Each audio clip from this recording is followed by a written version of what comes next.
우리 앞뒤좌우로 한번 인사해 볼까요? 벌써 10월입니다. 네, 벌써 10월입니다. 여러분, 이제 2025년 3달 남았어요. 벌써 3달 남았어요. 와, 시간 너무 빠른 것 같아요. 9월달, 저는 오늘이 9월달인 줄 알았거든요. 네. 10월달이더라고요. 이렇게 시간이 빨리 간지 몰랐어요. 아, 참 너무 빠른 것 같습니다. 저는 엊그제가 주일 같은데 벌써 오늘 아침에 눈 떠보니까 주일이고, 네. 어쨌든 참 기쁜 마음으로 오늘 예배를 드리도록 하겠습니다. 말씀을 전할게요. 오늘 로마서 12장 이 2절 말씀은 간단하고 짧은 말씀 같지만 이 말씀은 흔들리는 이 세상 속에서 우리가 어떻게 살아가야 하는지, 특히 격려가 따스하게 담긴 메시지입니다. 이 말씀을 더 깊이 이해하기 위해선 우리는 잠시 이 로마서라는 이 거대한 산맥의 전체의 흐름을 파악할 필요가 있어요. 간단하게 설명해 드릴게요. 보통 로마서 1장부터 11장까지는요, 바울은 우리를 이끌고 인간의 죄라는 이 깊은 골짜기에서부터 이 십자가의 구원, 이 십자가의 구원이라는 이 장엄한 정상까지, 이 보기에도 숨가쁘죠. 이 보기에도 숨가쁜 신학의 여정을 보여주고 있습니다. 그리고 마침내 이제 12장이 됐어요. 12장에 이르러 산 전상에 딱 오른 것 같은데 오늘 사도 바울은 우리에게 전혀 다른 풍경을 보여줍니다. 이제 질문은 우리가 어떻게 구원을 받았는가가 아니에요. 그 다음 질문이 이렇게 시작해요. 그렇다면 구원받은 우리는 이제 어떻게 살아야 하는가? 구원받은 우리는 어떻게 살아가야 하는가? 이 위대한 진리가 우리의 구체적인 삶으로 내려오는 순간입니다. 오늘 본문은 바로 그 어떻게 살 것인가에 대한 이 첫 번째 대답이에요. 답변을 하면 정말 간단해요. 세상을 본받지 말고 마음을 새롭게 하여서 하나님의 뜻을 분별하라. 참 간단 명료하죠, 줄이면. 하지만 오늘 본문이 우리를 살아가는 데 있어서 오늘 살아가는 우리에게 또 하나의 무거운 짐처럼 우리의 삶을 숨막히게 만드는 이 메시지처럼 들릴 수도 있을 거예요. 하지만 놀랍게도 오늘 본문의 핵심 동사인 이 변화를 받다. 그리고 분별하다. 이 단어의 원어적 의미를 깊이 들여다보면 이것이 율법적인 요구가 아니라 오히려 당시 로마 성도들에게도 더없이 따뜻하고 해방감을 주는 이 메시지였음을 알게 됩니다. 그런데 사도 바울은 이 따뜻한 은혜의 메시지를 전하기 전에 먼저 우리가 발 딛고 서 있는 이 세상이 어떤 곳인지를 이 냉철하게 직시하라고 권면하고 있어요. 오늘 본문 이렇게 시작되죠. 너희는 이 세대를 본받지 말고. 여기서 본받지 말라. 이 본받는다는 이 의미는요, 원어적 의미는 이런 의미예요. 마치 공장에서 빵 틀로 똑같은 모양으로의 빵을 찍어내듯이 세상이 우리를 특정한 모양의 틀에 꽉 쥐어짜려 한다는 의미예요. 그래서 원래 이 헬라 원어에서도요, 이 본받지 말라의 의미가 겉모양, 유행, 이 틀이라는 의미가 생생하게 담겨져 있어요. 그런데 무엇을 본받지 말라라고 이야기하고 있죠? 사도 바울이 무엇을 강조하고 있죠? 바로 이 세대를 본받지 말라. 여기서 말하는 이 세대는요, 단순히 시간을 말하는 것이 아닙니다. 우리를 특정한 방향으로 밀어붙이는 이 거대한 세상의 풍조, 흐름을 의미해요. 그래서 NIV 성경을 이렇게 보시면, 혹시 지금 성경 중에 NIV 성경 같이 병행해서 보시는 분 계신가요? 그래서 여기에서 이렇게 번역되어져 있어요. The pattern of the world. The pattern. 이 패턴이라는 뜻이 계속해서 특정하게 반복하여 규칙이 있는 요소나 형실, 특히 틀에 박혀있는 풍조를 이야기하는 것이죠. 그래서 이 말을 쉽게 요약하면 이런 말이에요. 거대한 공장에서 쉴 새 없이 돌아가는 그 기계처럼 세상이 우리를 특정한 모양의 틀로 딱 넣어서 꽉 쥐어짜려고 한다. 쥐어짜려고 한다. 이렇게 설명하고 있는 겁니다. 그렇다면 오늘날 우리는 그 찍어내려는 이 세상의 틀 있잖아요. 어떤 모양으로 존재할까요? 예를 들면 이런 거인 것 같아요. 이 정도 대학은 나와야 돼. 세상의 틀, 대학의 틀이 꽉 차 있죠. 이 정도 연봉은 받아야 돼. 내가 이 나이에 이 정도 연봉은 받아야지.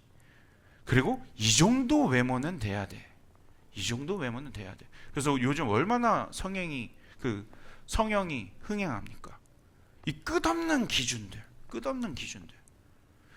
그리고 그 소셜 미디어, SNS가 그 틀에 성공적으로 찍혀 나온 삶들을 전시하는 거대한 쇼룸이 되어 버렸어요. 화려하게 전시된 이 결과물들 앞에서 자신의 삶이 세상의 틀에 찍혀 나온지도 모른 채 세상의 박수를 받기 위한 그럴듯한 나, 이렇게 전시하고 있는 거죠. 이것은 사도 바울 시대에도 마찬가지였습니다. 방법만 달랐을 뿐이에요. 로마 제국이라는 이 거대한 틀에서 사람들에게 황제를 숭배해야 하지만 평화와 안정을 얻을 수 있다고 속삭인 거예요. 그리고 콜로세움의 그 잔인한 오락을 즐겨야 하지만 쾌락을 맛볼 수 있고 진정한 로마 시민인 것처럼 착각을 하게 됐죠. 이전에 콜로세움에서는 전쟁 포로 및 노예들을 학살하면서 로마 시민들이 오락을 그렇게 즐겼잖아요. 바로 그 거대한 로마의 틀 한복판에서 로마 교인들 역시 세상의 모양을 따를 것인가, 아니면 하나님의 형상을 따를 것인가 하는 이 치열한 영적 전쟁, 영적 싸움을 매일같이 해 나가야만 했습니다. 그래서 사도 바울은 세상의 틀 안에 갇혀 신음하는 이 주님의 백성들을 향해 첫 번째로 이렇게 따뜻하게 격려하고 있는 거예요.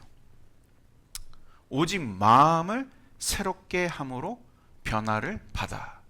오직 마음을 새롭게 함으로 변화를 받아.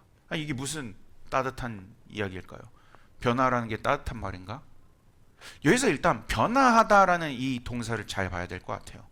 이 변화를 받는다라는 이 헬라어는요, 메타모르푸스데입니다. 메타모르푸스데. 우리가 흔히 생각하는 자기 개발, 개선을 넘어선 완전한 차원의 그 변화를 의미하는 거예요.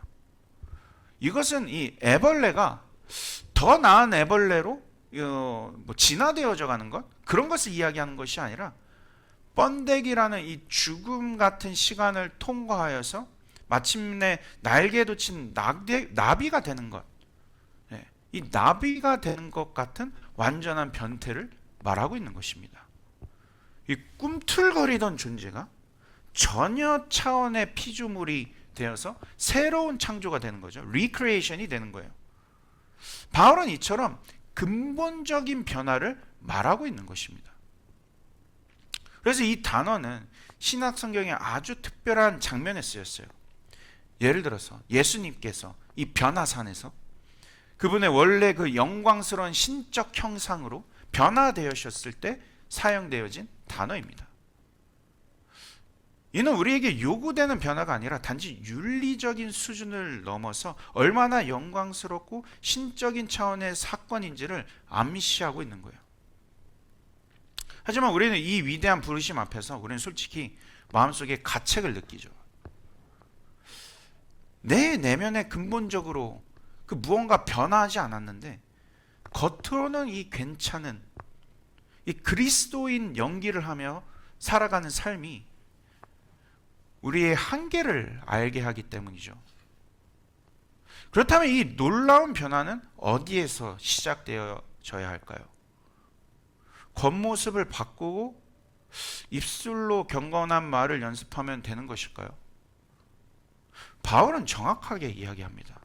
오직 마음을 새롭게 함으로. 오직 마음을 새롭게 함으로. 여기서 마음으로 번역된 이 헬라어 누스는요, 단순히 감정이나 지식을 말하는 것이 아니에요. 우리의 생각, 가치관, 세계관, 모든 차원에서 통제를 하는 이 내면의 오퍼레이션 시스템, 그러니까 운영 체제를 말하는 것입니다.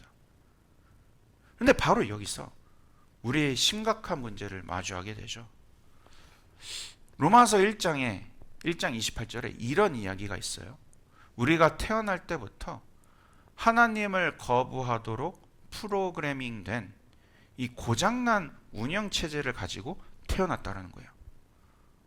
하나님을 거부하도록 프로그래밍된 이 상실한 마음 앞에서 우리는 깊은 절망으로 빠지기 너무나 쉬워요. 사람은 변하지 않아요. 그래서 나도 변하지 않아.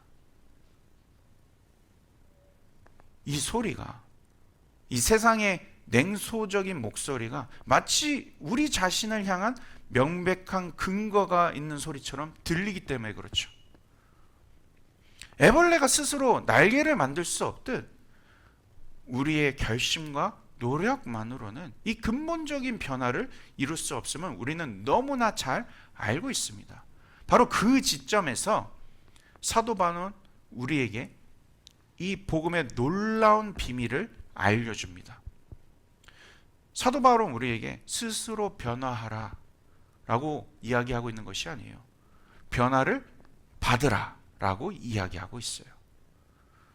아까 제가 말씀드린 원어, 이 메타모르포스데가 수동태로 쓰인 거예요. 능동태가 아닌.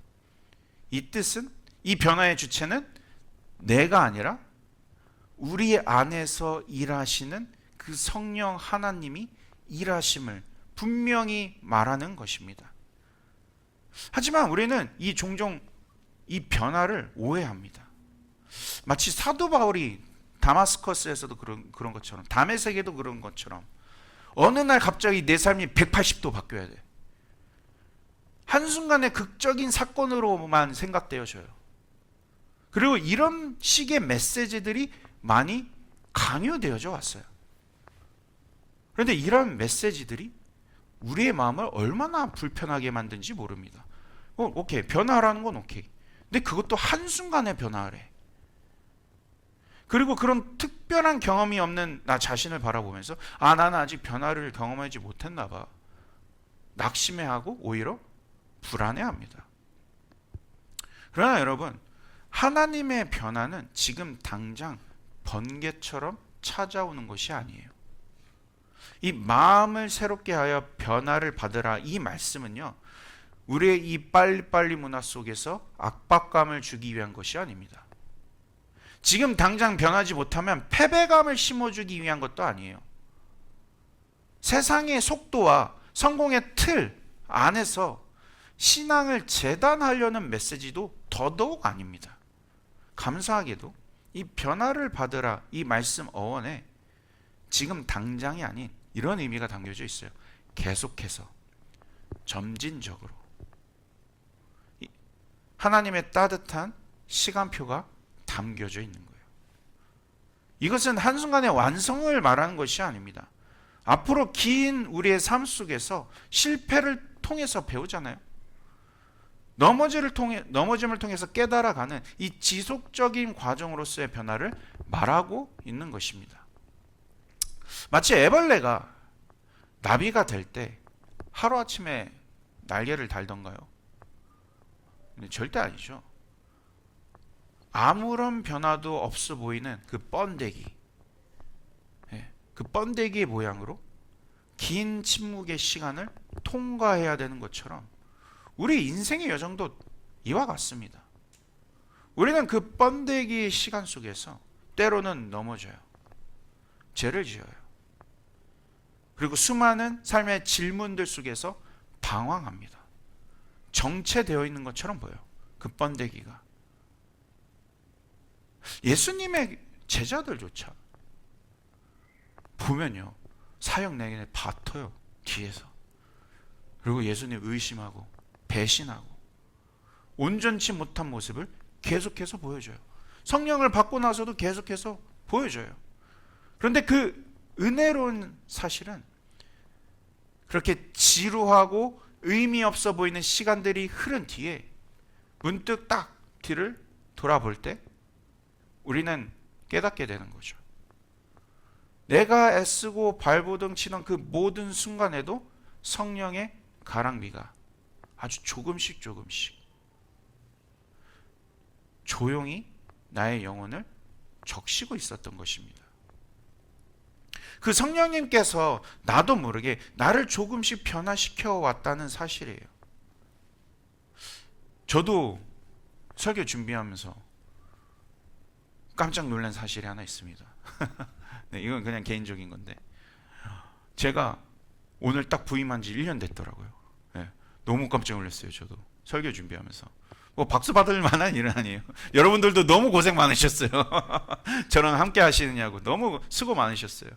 근데 제가 지난 1년 시간들을 돌아봤어요. 와, 저는 제가 느껴요. 나는 성장을 진짜 많이 했다. 와, 나도 모르는 사이에 나의 마음의 그 시선이 얼마나 많이 변화되었는지를 느끼고 있습니다. 너무 감사해요. 네. 성령님께서 나의 상한 자존감을 회복시켜 주심에 너무 감사해요. 지금도 회복되어져 있어요. 네.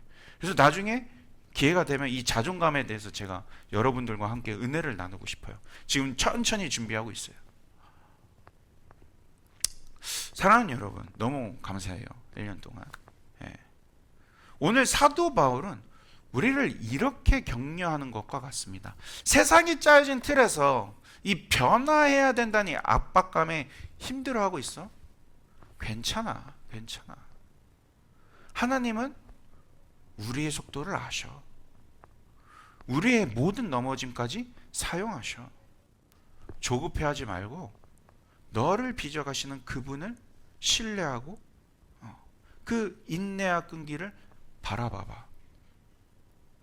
내가 변하지 않는 것 같다고 해서 너무 좌절하지 말고 우리 모두 보이지 않는 곳에서 성령님의 인도하심을 따라 이 아름답게 변해가는 이 변화되는 과정 속에 다 있는 거예요.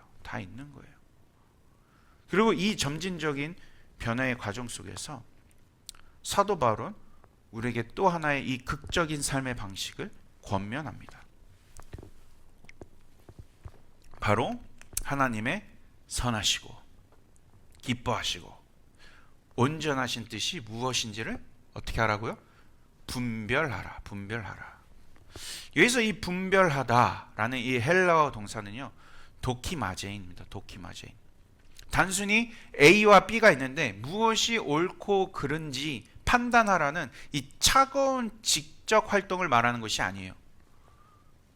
이 단어는 본래 이 광석을 뜨거운 용광로에 넣어서 불순물을 태워버리고 마침내 반짝이는 순금을 얻어내어서 이것은 진짜다, 이것은 진짜 순금이다 라고 이 공증하는 이 뜨겁고 역동적인 정과정을 의미합니다.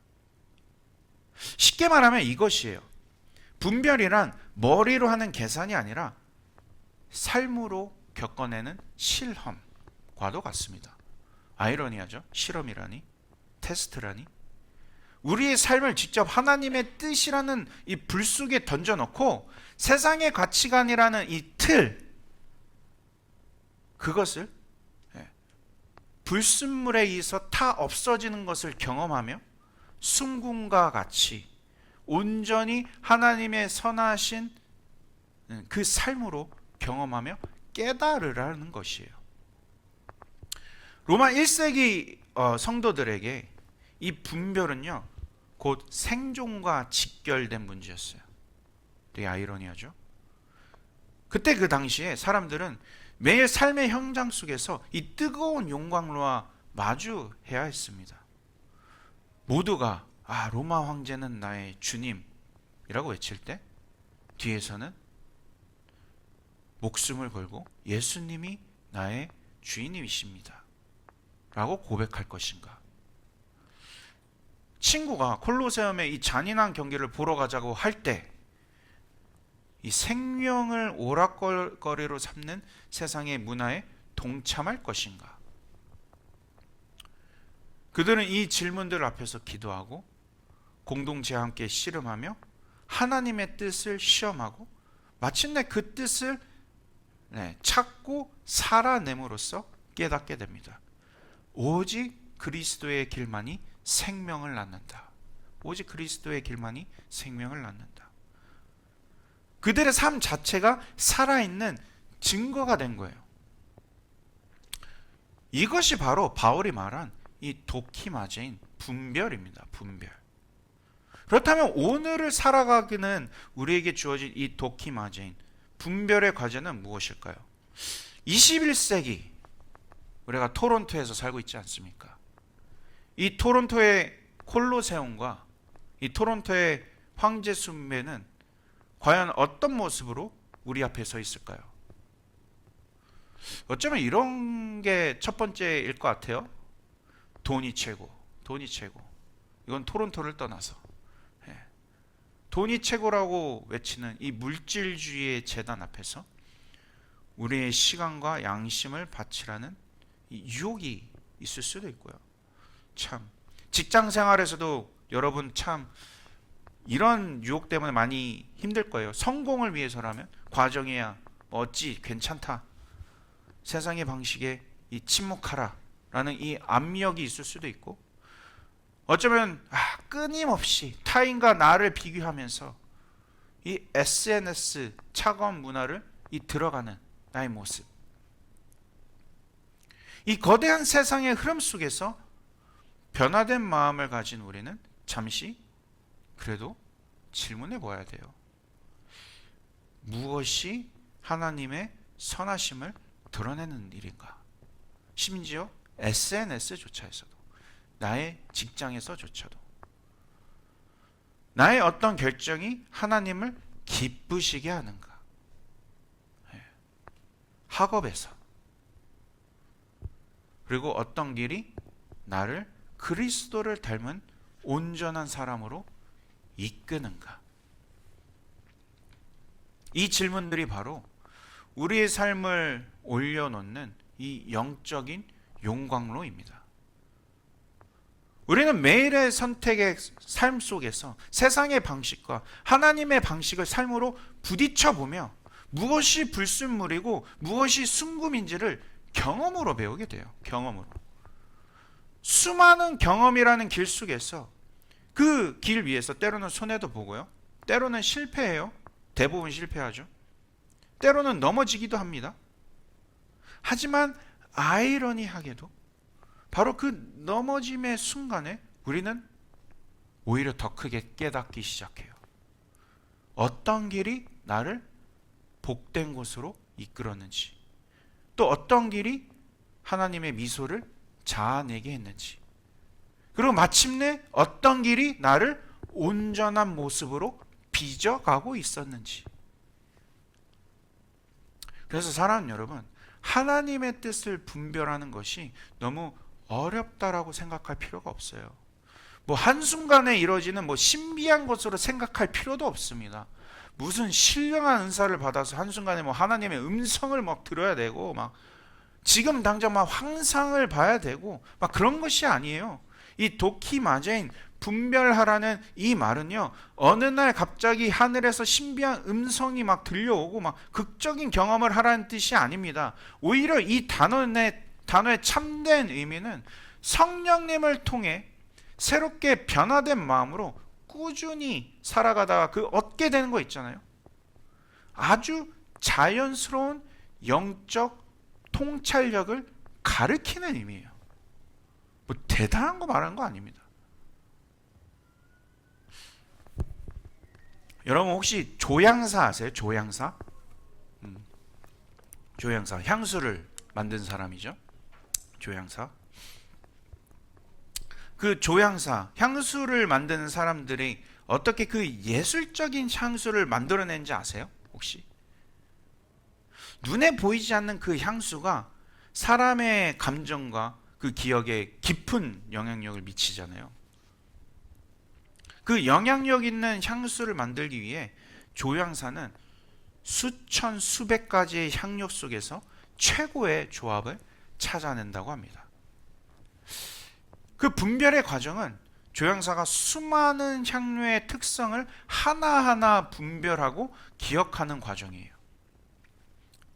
저도 이번에 알았는데 어떤 향이 처음에 강하게 드러난지, 그 처음에 강하게 드러나는 향을 탑노트라 그러더라고요. 그리고 어떤 향이 은은하게 오래 남는지, 이 은은하게 오래 남는 거를 베이스 노트라고 그러더라고요. 수많은 테스트를 통해 그 진가를 분별하여서 그 마지막에 입증하게 됩니다.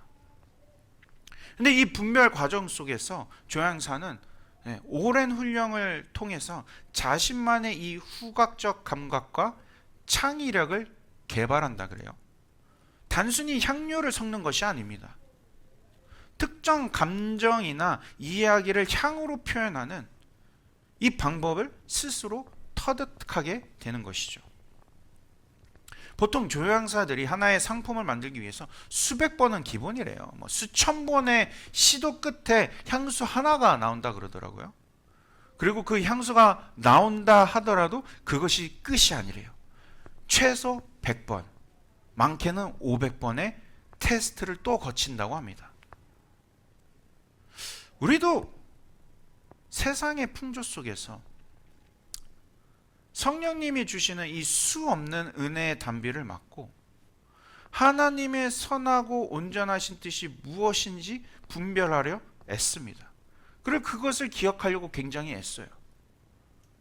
그런데 왜 우리가 애쓰는 거죠? 그 과정은 길어요. 긴데 단순하면 좋겠지만 단순한 게 아니라 복잡해요. 하지만 그 목적은 다 하나이죠. 바로 그리스도의 향기를 나타내기 위한 목적. 여러분, 이 향기를 위해 우리 지금 하나하나 분별해 가고 있잖아요. 그리고 깨닫고 삶으로 입증하고 있지 않습니까?